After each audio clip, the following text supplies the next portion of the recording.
Everybody has their time. Everybody has that moment when, the universe says, okay, here you go. This is your time to go forward. And the only way we know when that moment is actually going to be is when we're open and aware and watching for signs and symbols, whatever they mean for you. You have your own. When you see the signs and symbols that are telling you, when your inner knowing that you're going to have more connection with psychic attunement tells you, okay, yes, this is the time. This is a time to push forward. That's exactly the moment when things start to blossom and they start to flow and the world becomes a different place. And ultimately, my belief is the more happiness that we have in the world, the more happy people we have in the world, the happier the world's going to be.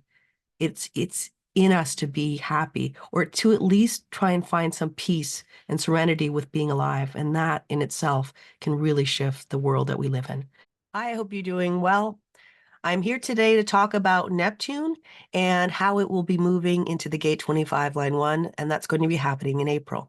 It's quite a big transit, so I thought I would make a full video about it, sort of to unpack the energy of what the gate 25 means, and also to unpack Neptune bringing back the exaltation, which is actually quite a big event because we haven't had that, at least I would say for the last 60 plus years. Neptune was last in the gate 25 in 1860. So the assumption is that everybody who would have been born during that time is obviously no longer with us. So it is now coming back to us, and it's going to bring the balance, you could say, to the detriments. Every line of the Human Design mandala or the Ravi Ching, it has a detriment and it also has an exaltation. Now, neither of those are better or worse. They just are different. It's a duality of everything. And life is all about duality. So this is the duality of the particular line that has only been sort of slanted to one side until 2024 in April. That's coming up just, in a couple of weeks' time, where we're finally going to get the other side of the coin. And how that will shift the world is, really not really known, because Neptune is one of those types of planets that goes in and it gives us this kind of veiling of the energy until it starts to move on into the next energy. But what I hope to talk about today is some potentials that we may see happening, may see unfolding as we go on, really talking about the energy of what the gate 25 means and also the gate 25 line 1. And of course, it'll go through all the different lines, and those are important as well. But the reason why I'm putting so much emphasis on the gate 25 line 1 is this concept of we are getting the exaltation back into the collective, which obviously feels like it should make some sort of a difference. And my hope is that it will. What I will do to start off is I'm going to read a little bit from my book about what I wrote about the gate 25, and then I'm going to move on to what I wrote about the gate 25 line 1 and Neptune moving into the energy. It's a touchstone for me to work from, and I will unpack the rest of it as we go on. The moment you stop trying to be something or someone other than who you are and relax into being is when you can connect with your authentic self and see the Maya with new eyes. Accepting life as it is rather than how you want it to be is your pathway to freedom. Rather than swallowing your pain and feelings, you can accept and see this energy as the kind that unites all humans. The truth is that many people in the world feel as if they don't matter at all, even if it's the furthest thing from the truth. With clarity and authenticity, you can find true healing. Within universal love is the love and acceptance of everything, where you can see the beauty in all things in life, even those perceived as ugly. This is about recognizing that you are unique, as we all are, and in that some way, great or small, you have a gift that can impact the world just by being you. The deeper you get to know yourself, the more chance you have to meet your spirit, the inner you, the part of you that longs for you to find it, to witness its beauty and to love it. From a global perspective, the Gate 25, the love of spirit and universal love, will have a massive shift in 2024. After 165 years, Neptune is re-entering the Gate 25 and bringing back duality by activating the exaltation for the Gate 25 line 1 that has been out of existence for the past 50 to 60 years. So there's more potential for balance in the line. A line from the Ravi Ching talks about the Gate 25 line 1 being connected to the reactivation of psychic attunement, which talks about having a sense of self and connecting with the true you. Without the Gate 25 line 1 exaltation in play, questions about who you are, the meaning of your life, and even why you're here probably gained momentum throughout the years. With only the detriment in play for so long, the potential for feeling disconnected from who you are and searching for the meaning of life took on more meaning. The search might have entailed connecting with some form of spirituality, mind-altering drugs, or being part of some form of fundamentalism. The last time Neptune was in the Gate 25 line 1 was in 1860 to 1861. If you fast forward 100 to 110 years, or the maximum lifespan of a human, I don't think that it's coincidental that there was a rise of New Age movements and more experimentation with recreational drugs in the 1960s and the 70s. Theoretically, that timeline of increased questioning about the meaning of life would have lined up with when the last people who were born with Neptune activating the Gate 25 line 1 passed away, and with them, the energy for the exaltation went too. This 2024 transit, combined with the activation of the entire 2551 channel with a North Node and Chiron in the Gate 51 from April 10th to May 10th, 2024, really emphasizes the impact that this shift might bring to the collective. This transit can also usher in a different expression of the energy of selflessness and motivelessness, where you separate from the notion of being seen and rewarded for your selfless acts. And instead, your reward comes from spreading the spirit of your individuality, and that alone. This can be likened to a person who quietly pays for someone's meal at a restaurant because you see that they could use the help, or where you work to help improve the world somehow, yet no one is aware of your actions. The act itself is a reward. The last time that Neptune was in the Gate 25 was a time when profound and impactful changes occurred, where the rights of being yourself and having your authority to live your life how you saw fit began to see the light. When everyone is free to be who they are in the world, well, that is a world worth working toward. The interesting thing that I've noticed about the transits of Neptune is that when Neptune moves into a certain energy, it also activates the opposition to the energy. So for instance, when it moved into, and it was shortly before COVID sort of became a pandemic in 2020, Neptune moved into the Gate 22, and it would have been in opposition to the Gate 47. You know, in a nutshell, you could say that there was grace and resilience in the face of oppression, because there was, you know, you could say there was an oppressive time when a lot of things were shut down and those types of things. But you could also look at Neptune as dissolving or veiling the grace, resilience, and the ability. And sometimes you saw different parts of COVID. And you know, it's nice to look back and say, oh, everybody was, you know, working together and those types of things. But we also know that there were times when people were, you know, trying to push people out of the way so they could get the things they wanted, and hoarding and those types of things. So what it really did do was it sort of veiled that time where we didn't really know what was happening. We didn't really know potentially the suffering. And I think that a lot of times now we're looking at, there were people who were very much suffering during that time, just with being alone and those types of things, and they felt oppressed. Now we moved into the Gate 36. In early March 2022, Neptune moved into the Gate 36. Now, it had been in the Gate 36 for a couple of months during 2021, sort of giving a taste of what, you know, what was to come, you could say. And when it did move in, it wasn't exactly coincidental, but it was sort of within weeks later that you had wars began. The reason why I want to talk about this is because of the conflicts that have arisen from the time that Neptune has been within this energy. And if you look at the opposition, you see the Gate 6, which is this is completely connected to tribal energy. My people are better than your people. And it really is this push it can be for diplomacy, but it could also be to get what you need to get to penetrate your enemy and to do what you need to do. For me, it looks like, okay, Neptune moved again, and then we had something that we hadn't expected. Of course, you know, most people wouldn't have expected what has sort of unfolded since that happened. Also, have to look at Neptune in the Gate 36, veiling or kind of making everything murky, not being able to see what exactly is happening within the Gate 36, the gate of chaos, the gate of inexperience, the gate of things that we've never seen before. And this is what we are really, you know, working with, but we don't know what we're working with. We don't know what we are seeing. And we really won't know what's been happening and what Neptune has been shifting and dissolving, because Neptune is here to dissolve and Pluto comes in and does the transformation. That's sort of how they work together. And of course, this is a very long process that it takes before Pluto catches up to Neptune and starts to transform things. So you could say this is where Neptune is coming in and dissolving, and then we have Pluto coming in and finishing the job and building something new. So this is where we have the chaos, the crisis, hidden, not seeing it. And every once in a while we get a little bit of a opening where we could see those things. And this happens personally as much as it does globally. But from a global perspective, I think it's easy to see in the macrocosm, but sometimes the microcosm of your life, you can see it as well. But I talk about the macrocosm because it's easier to visualize exactly what was happening. So this is what we're doing. Now we also have the cross of planning starting to fade away, and that's sort of amping up the energy even more. Now we're moving into the gate 25. This is completely different energy. It's individual energy. It's part of the centering circuit. It is part of the channel of initiation, and it is about awakening to something different, something new.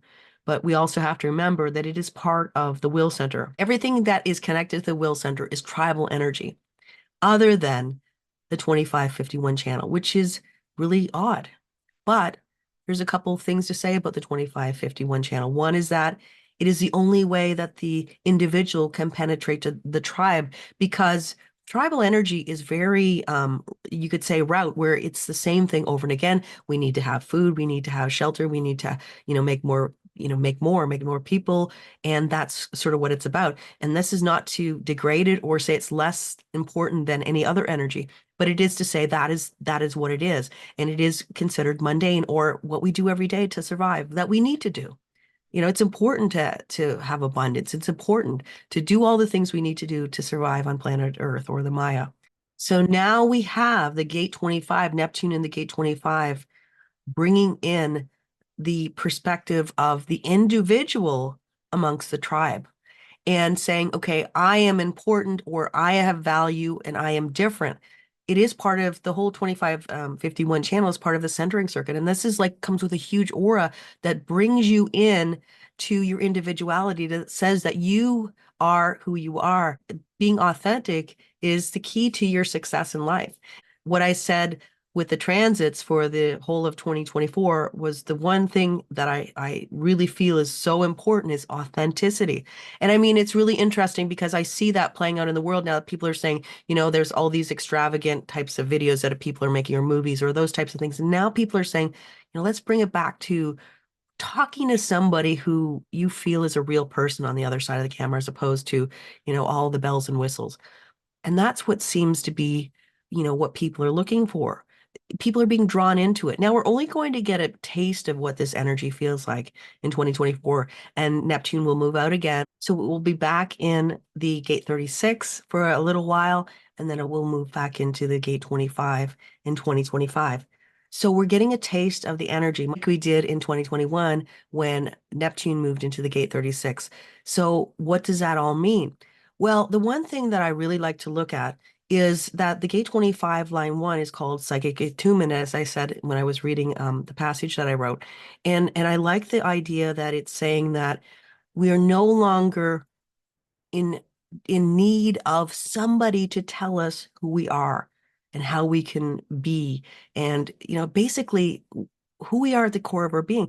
Because the reality is this: a lot of times, spiritual teachers, or some sort of a program that you sign up for and you think, okay, it's going to give me something, I'm going to feel enlightened. And we always look outside of ourselves, through readings, for instance, or anything like that. And there's nothing wrong with any of those ideas or ways of kind of trying to find some level of enlightenment, because the enlightenment that we get is usually from somebody's outer authority or from their mind. And that's how we feel enlightened. We get something from somebody else, and it kind of lights us up for a little while. And it could be something that you see a million times, or it could be something that is unique and new. But what it says is that the answers within, you have the answers within. There is nobody outside of you that can tell you what you're meant to do or who you're meant to be. There's tools, lots of tools. And I think the nice part about having this time between probably the 60s or 70s, until now, without this in play, is this idea that there are so many tools. And instead of using those tools in a way where we go from one tool to the next tool to the next tool, and you don't really find what you're really searching for, suddenly these tools can be used in a way where they're very productive, where they're very inspiring, where they can show you something that you may not have seen before. But it's all coming from you. It's coming from your authentic self. It's coming from your being. So it is about being as opposed to doing, because a lot of times we're doing the course, we're doing, the reading or doing something, and yet it is not really connecting with that inner knowing that is saying, okay, this is who you are, this is what you're meant to do, and always searching and always searching. And this is where we're saying you may have searched your whole life because everybody on planet Earth at this moment does not have the exaltation in play. And suddenly it's opening a new door. The other perspective is from a very interesting perspective is if you kind of do look at the mystical perspective, it's talking about this idea of the inanimate. What that is really connecting with is also being able to connect with the imprint of energy. Now, people do this already. This is not something brand new, but even more in a deep manner to be able to connect with the energy of imprints. Like going in a house and feeling the energy of the people who used to live there before, holding an object that somebody once owned and being able to feel the energy of what it felt like. Now, that may not be something that everybody is interested in, but what if you didn't know a grandparent and they passed away long before you were ever born? To hold something that they once had or once owned and to be able to gather some information, or even someone who has passed, recently, and it's a connection that you can feel. You can feel that energetic connection in imprint. And I think in a lot of ways, it kind of brings home that idea that we are never really gone, even if we think we are. It's just energy moving into a different form. Now, another thing about the Gate 25 line one is that whenever we look at the mandala, we're always looking at the sixth line playing into the first line and the first line playing into the sixth line. So in other words, what I suggest is if you have like first lines in your body graph, a gate that's in a first line. So for instance, you have the gate 47 line 1, it doesn't hurt to look at the gate 64 line 6 and see if there's anything in there that kind of resonates, because that's what really there is that connection, because it is like a flow of energy. I mean, there is no end of the line and then there's something new. It is usually a flowing of the energy. And so the sixth line really does flow into the first line. So you can look at the sixth line, and if you have sixth line, even you can look at the first line of the next gate and look at that as well and see if there's anything that resonates. Because we also know the sixth line of any gate that we have, every gate of your body graph that is in a sixth line is really looking into the future. It's looking into the future on the mandala into the next gate. So you've already seen and done it all with that energy. Like that would bring you to the fifth line.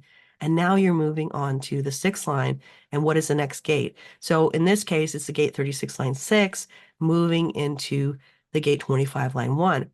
So I'll read the Gate 36 line 6 from the Ravi Chang, and it says, the inevitable survival of the right, the knowledge and attendant faith that the powers of darkness eventually destroy themselves. Those whom the gods wish to destroy, they first make mad. The correction of crisis when it arises out of pure feelings. And then the detriment, because when we have an energy or a planet that's moving into a gate where it's not in detriment or exaltation, it can manifest any type of energy because it's not fixed on one side or the other. If you have a little arrow that goes up in your body graph but beside one of your gates, that would say it's an exaltation. So it's fixed, and that's the energy that's more pronounced, you could say, within your life or within your body graph. The other perspective is a detriment, and that would be an arrow down. Same concept. That was the exaltation that I read, and now for the detriment, profound sorrow and cynicism that is not diminished by the understanding that darkness is self-annihilating. The sorrow or cynicism that comes of seeing that despite the correctness of feelings, there is always crisis. So what this says is that on one side, when you're going into a new experience and you've never done it before, you know, if you were fully engaged in that experience, you're starting that experience with the best intentions in that you just want to learn a new experience. Whatever happens, happens. It isn't your fault. There's no issue.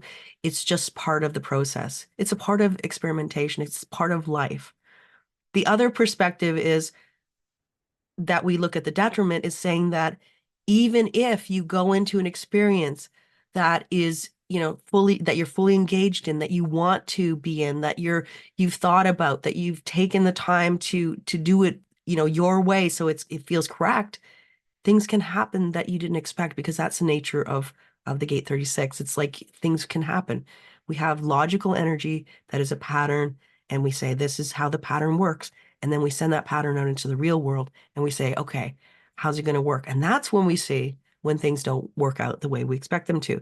So neither of those energies are good or bad, but it's just saying that even the best laid plans can go askew with the gate 36 line 6 in the detriment. So that's not like, as I said, it's not negative, it's not positive. It's just the experience of life, but you always learn from every single experience. And if it's an experience that you learn that it doesn't turn out the way you want to, what was the gem? What was the golden nugget within that experience that you got something from it? You learned something from it. But if we never try, we will never really know how it could have been. And that's what the gate 36 line 6 is saying. Ultimately, when you're doing the best you can, you're learning something new based on what you can do. You're doing the best you can. Now, if we carry that over to the gate 25 line 1, we look at the perspective of, uh, again, the psychic attunement, where we're looking at how you might go out and do a self-help thing, or you might go on a spiritual quest, or you might do something that you think is going to give you something very specific, and yet it doesn't. And yet doing it has been the best thing because you got closer to finding that enlightenment within you, the beingness of you. Because ultimately, the gate 25 is saying you are here as yourself. You are here to be yourself. And yet, pain and suffering is part of our journey through life. We know that there is no utopian life that we live. It's always like we need to know that there's a goal to reach, and maybe it won't be easy, but when we get to that goal, it's the experience of life. And that's what the gate 25 is really talking about. In the line 1, it's saying you may have gone through a lot of different experiences that didn't work out the way you want to find the inner you, to find the meaning of who you are. And you felt like you maybe got a thread, or there was something there that got closer, and maybe the thread dissolved and there was nothing but that kind of longing for that thing once more. So what this is saying is that that thread may become several threads that are bound together that starts to bring you closer to that moment of really enlightenment. And when I'm talking about enlightenment in this perspective, I'm saying enlightenment from the perspective of really understanding yourself, understanding your motivation, understanding why you do what you do, and both sides, why you do that, why you do what you do in a way where you wish you didn't do it that way, and also why you do things that you do in a way you're happy that you did it, type of things. And that's kind of like looking at it as there are no mistakes, there are only experiences. And that's kind of going right into the gate 25. Gate 25, line 1 from the Ravi Ching, it says motiveless action. So in other words, if you look at the 2551 as the full channel, this is a channel of initiation and competition and doing something that nobody's ever done before. And it's going to be challenging, of course, right? So if you think about the gate 36 and sort of the channel 2551, and you look at, okay, the gate 36 is really about doing something you've never done before. And now you're getting into a full channel that's about doing something that you've never done before. Now, one is experience, but the other one is kind of really connected to the spiritual path, but it could also be just being competitive because not everybody's on a spiritual quest. I think the most interesting thing about the 2551 channel in the Will Center is it is of course connected to a defined will center if you have the full channel, and we will have that for a while because we're going to have the North Node in the gate 51 for some time after, so we will have the full 2551 channel. Now, what I've noticed is there are a lot of spiritual teachers, spiritual authors, people who are known for kind of their writings and their teachings have either the gate 25 or the gate 51 or the full channel, and really bringing this concept of abundance, like because we always have this perspective of abundance is not connected to spirituality. They're mutually exclusive. You don't make money from spirituality. And yet this is saying that they are fully connected. A spiritual quest that you do for yourself to find the better version of you. And I mean, that's what spiritual quests are usually for. It's to find out who you are, but also to improve who you are, to be the better version of yourself, the better version of yourself compared to who you used to be. And so a lot of these spiritual teachers, and I could say Wayne Dyer, Marianne Williamson, who, when she was into spirituality more than politics, Rhonda Byrne, who was the author of The Secret. Elizabeth Gilbert is somebody else. She wrote the book Eat, Pray, Love, and this is really about her journey through her life. So, these are some people who have written very profound things and had very profound connections with something bigger than themselves and basically found abundance through doing that. So this is kind of saying that yes, this is spiritual connection, but it's also connecting with you. And I think that the journey to connect with you, to figure out who you are, what you want in your life, and where you're meant to go is the journey that's worth taking because it can lead you to abundance. It can lead you to a path that you never expected it to ever take you. This is really setting us up for something brand new, something that you can start to really discover who you are inside. That's the belief I have. And it's actually something that is attainable as opposed to not really being something we could tangibly get. And there are people who are enlightened and there are people who know themselves. And I'm not saying that that's not the way because there's more ways to know yourself other than the gate 25. But what it's saying is that this is a time where you can really get to know who you are and why you do the things you do and to do what feels correct for you to either shift your path or whatever feels right. The other perspective, and this will be sort of my final point because I've talked a lot about everything already, is this idea that it is the 2551 connected to the 25 is connected to the 51. Again, this is a time where you could bring something brand new into the world, something that nobody's ever seen before. It doesn't have to be perfect, it just has to be authentic and it has to be real. And that is sort of what people are looking for. I'm not a fan of the Oscars or anything like that, but I do sort of look at the energy and say, okay, who was it that won the Oscar this year? And it was Emma Stone who won the Oscar for uh, other people obviously won Oscars, but the one I sort of really looked at was Emma Stone, and it was connected to a show called Poor Things, which I haven't seen, so I can't really give you a real good perspective of what it's about or anything like that. But what I've read is really this idea of it's so odd that it's hard to wrap your head around, but on the other hand, it's kind of something that brings you in and draws you in, and you want to be sort of in that story. And this is kind of what the 5125 channel is really saying, that it is something that you never would have expected. It's surprising. It could be shocking. It's something that kind of wakes you up or gives you some level of enlightenment. In my opinion, this is the energy that's going to thrive because, we have that gate 25 coming back in, love of spirit. Um, and what is spirit? Spirit in human design is you. It is your essence, it's your being, it's your authenticity that you bring out to the world, that you share with the collective.